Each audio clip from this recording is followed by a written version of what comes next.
বরিশালের বাকেরগঞ্জ উপজেলার পূর্বাঞ্চলের দুর্গাপাশা ও ফরিদপুর ইউনিয়নের মাঝ দিয়ে বয়ে চলা কারখানা নদী। স্থানীয়দের কাছে এটি শুধু একটি নদী নয়, ভয়, ঝুঁকি আর মৃত্যুর আরেক নাম। বর্ষা মৌসুম এলেই উত্তাল ঢেউ আর প্রবল স্রোতে এই নদী হয়ে ওঠে আরও ভয়ঙ্কর।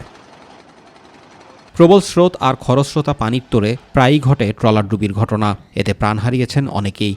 নদীর এক প্রান্তে প্রায় 1.5 কিলোমিটার দীর্ঘ ডুবোচরের কারণে ভাটার সময় ট্রলার চলাচল বা ভেড়ানো হয়ে পড়ে চরম কষ্টকর। এখানে হলো আপনার বাউফল, কালাইয়া, দশমিনা, এই দক্ষিণ অঞ্চলের অনেকগুলো উপজেলা এটার সাথে সম্পৃক্ত।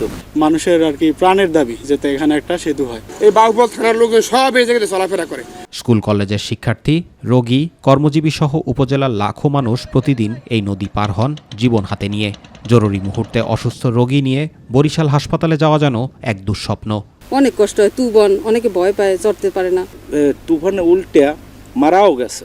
ফেরি হইতো তাহলে ভোগান্তিটা থাকতো না। এলাকাবাসীর অভিযোগ, বছরের পর বছর জনপ্রতিনিধি ও প্রশাসনের কাছে সেতু নির্মাণের দাবি জানানো হলেও বাস্তবে কোনো অগ্রগতি হয়নি।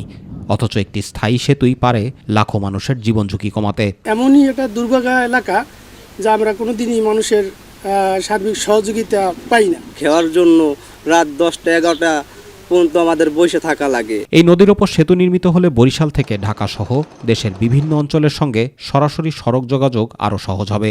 বিষয়টি অনুধাবন করে এর আগেও আমরা এই বিষয়ে আমাদের ঊর্ধ্বতন কর্তৃপক্ষকে জানানো হয়েছে, ফিজিবিলিটি স্টাডিও করা হয়েছে।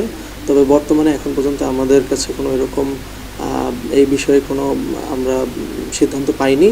এদিকে ফেরির ব্যবস্থা করার বিষয়ে সড়ক ও জনপথ বিভাগে চিঠি পাঠানো হয়েছে বললেন উপজেলা নির্বাহী কর্মকর্তা।